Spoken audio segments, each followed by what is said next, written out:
자, 우리가 이 양력과 항력에 대해서 간단하게 살펴보았고, 이제 먼저 등속 수평 비행을 살펴보도록 하겠습니다. 자, 등속 수평 비행이라고 하는 것은 속도가 일정하다는 것은 크기도 일정하고 이제 방향도 일정하다는 얘기가 되겠죠. 그 다음에 고도를 유지를 하면서 직선 비행을 하는 그러한 상태가 되겠습니다. 자, 그림에서 보는 것처럼 리프트는 위쪽, 웨이트는 아래쪽, 또 추력은 앞쪽, 드래그는 뒤쪽이기 때문에 등속 운동의 물리법칙, 즉 모든 힘 벡터의 합은 0이 되어야 되기 때문에 이때는 이제 양력이 중력과 같게 되고 또 추력이 항력과 같게 됨을 우리가 알 수 있습니다. 자, 항공기의 경우 이 적절한 받음각에서 항력이 양력보다 훨씬 이제 작기 때문에 필요한 추력은 항공기의 무게보다 훨씬 적게 된다는 것을 확인할 수 있습니다. 자, 등속 수평 비행에도 고속으로 비행을 할 수가 있고 또 저속으로 비행을 할 수도 있겠죠. 자, 왼쪽 그림이 고속으로 비행할 때의 어떤 상태라고 하고, 그 다음 오른쪽 그 다음 그림이 이제 저속으로 비행할 때의 상태를 보여주고 있습니다. 그림에서 보는 것처럼 저속으로 비행할 때는 항공기의 일단 자세가 어떻게 됐죠? 약간 위로 들려 있죠. 그것은 이제 받음각을 더 많이 사용하기 위해서입니다. 자, 우리가 이제 고속과 저속일 때의 이제 여러 가지 양들을 비교를 하면은 그림에 있는 표와 같습니다.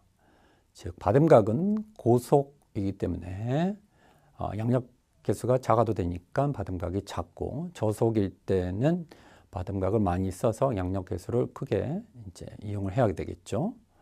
자, 양력의 크기 자체는 거의 똑같다고 볼 수 있겠습니다. 약간 이제 거의 같다고 한 이유는 이제 저속일 때 보면은 이 비행기가 약간 앞으로 들려 있기 때문에 이 추력도 이렇게 앞으로 성분뿐만이 아니라 약간의 위에 성분이 있기 때문에 약간의 이제 양력이 조금 이제 덜 발생해도 이제 중력을 버티게 되는 것이죠. 그 다음에 이제 항력은 고속일 때 크고 이제 저속일 때 작게 되고, 마찬가지로 추력도 항력과 마찬가지로 고속일 때는 더 많이 필요하고 저속일 땐 적게 필요하고, 또 엘리베이터를 윗방향으로 꺾는 것은 고속일 때는 좀 덜 꺾어도 되고 저속일 때는 많이 꺾어야 되겠습니다. 다음으로 고양력 장치라고 부르는 하이 리프트 디바이스에 대해서 살펴보도록 하겠습니다. 자, 그림에서 어떤 이제 에어포일 형상에 대해서 알파와 CL의 관계가 이제 기본적으로 있고, 이 고양력 장치는 대표적으로 이제 플랩과 슬래시 있겠습니다. 이 고양력 장치는 주 목적이 이 저속에서도 충분한 양력을 발생시키기 위해서 사용되게 됩니다. 그래서 주로 이제 저속에서 충분한 양력이 필요한 경우는 바로 비행기가 이착륙할 때 필요하게 되겠죠. 자, 먼저 플랩이라고 하는 것은 그림에서 보는 것처럼 이 뒤쪽 부분이 이렇게 꺾이거나 아니면 뒤쪽 부분에서 이제 뭔가 좀 숨어 있던 그러한 보조 날개면이 이렇게 뒤로 전개되는 것을 플랩이라고 하게 되겠습니다. 그래서 플랩을 이렇게 하게 되면은 이 양력 커브가 양력 곡선이 이렇게 증가하는 그러한 효과가 있기 때문에 이제 고양력이 발생을 하게 되는 것이고요. 그 다음으로 이제 슬래시라고 하는 것은 주로 앞전에 어떤 보조 날개가 이제 전개되는 것을 슬래시라고 하는데, 이 슬랫은 어떤 효과가 있냐면은 이 그림에서 보는 것처럼 제일 위에 슬랫이 없으면은 어떤 받음각이 다소 클 때 뒤에 이렇게 박리 현상이 일어나서 이제 실속이 금방 되는데, 이 두 번째 그림이나 세 번째 그림처럼 슬랫이 있는 경우에는 이 슬랫과 이 주 날개면 그 사이에 공기 흐름이 빨라지기 때문에 이 운동 에너지가 증가를 해서 이 박리 현상을 지연시키게 됩니다. 그래서 조금 더 높은 받음각으로 이제 가져가도 실속이 안 일어나게 되겠습니다. 그래서 슬랫에 의한 이 양력 커브는 어떤 기본값을 기준으로 해서 이 실속이 일어나는 지점이 좀 더 지연되는 그림과 같은 형태의 양력 곡선을 띠게 되겠습니다. 자, 우리가 이제 비행기를 타고선 이제 날개를 이렇게 바라보면은 이렇게 날개의 너무 바깥쪽은 아니고 약간 안쪽으로 여러 가지 이제 플랩 장치들이 있는데 그림에서 보는 것처럼 제일 위에 그림은 그냥 순항할 때, 그 다음에 두 번째 그림은 이륙할 때, 또 세 번째 그림은 이제 착륙할 때 플랩을 사용을 하는 그러한 그림이 되겠습니다. 자, 주요 비행 제어 장치를 살펴보도록 하겠습니다. 비행기에서 이제 주요한 비행 장치로는 이 엘리베이터, 에일러런, 러더, 그 다음에 추력이 있게 되겠습니다.